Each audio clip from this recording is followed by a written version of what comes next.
আজকে 10 মাস আওয়ামী লীগ একটা মুরগির খোপ পায় নাই যেখানে বের হয়ে বলবে যে আমরা আওয়ামী লীগ। 17 বছরের ফ্যাসিস্ট আওয়ামী লীগের ক্ষমতায় থাকার ভিত্তিটা ছিল মানুষের ভালোবাসা না, ভোট না, বরং ভীতি। গত 17 বছর গুম খুন হত্যা করে মানুষকে একটা ভয়ের মধ্যে রেখেছিল, ভীতির মধ্যে।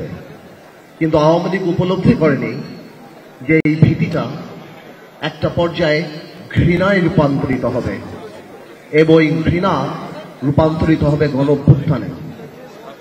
আমি আরেকটা কথা সবসময় বলি, জেল থেকে বের হওয়ার পরে বলেছি, আমি বিশ্বাস করি তাই আমি বলি, আমি একটু স্পিরিচুয়ালিটিতে বিশ্বাস করি, ডিভাইননেসে বিশ্বাস করি।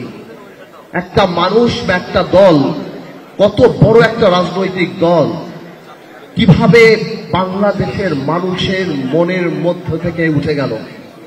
মিক্সার গ্রাইন্ডার ঝামেলা কমায়, সময় বাঁচায়। কেমন ভাবে এত বড় একটা ঘৃণার পাত্র হিসাবে পরিণত হলো যে আজকে শুধুমাত্র সামাজিক ভাবে বাংলাদেশের ইতিহাসে কোন রাজনৈতিক দলের এমন পতন হয়নি। তার মানে কি পরিমাণ অপরাধ না করে থাকলে, কি পরিমাণ আমানত খিয়ানত না করে থাকলে একটা রাজনৈতিক দল যার এত বর্ণাঢ্য ইতিহাস ছিল সে মানুষের মন থেকে যে উঠে গিয়েছে। এমনকি এরশাদ সাহেবেরও পতনের পর 2 দিনের মাথায় আমাদের মনে আছে, আমরা ছোট ছিলাম, মিজান চৌধুরীকে আমি দেখেছিলাম সেই সময় পার্টি অফিস করে দল করতে। আজকে 10 মাস আওয়ামী লীগ একটা মুরগির খোপ পায় নাই যেখানে বের হয়ে বলবে যে আমরা আওয়ামী লীগ। এইটা কোনো রাজনীতি না, এইটা আন্দোলন, এটা আল্লাহ নারাজ হয়ে যায়। আল্লাহ যখন নারাজ হয়ে যায় তখন নাকি জিবরাইল আলাইহিস সালামকে বলে দেয়, এবং জিবরাইল আলাইহিস সালাম সকল কায়নাতে মানুষকে বলে দেয় যে আল্লাহ এর প্রতি ঘৃণা এনে দাও। আমি আসলেই চিন্তা করি, এই থেকে আমাদের শিক্ষা নিতে হবে। কি শিক্ষা নিতে হবে?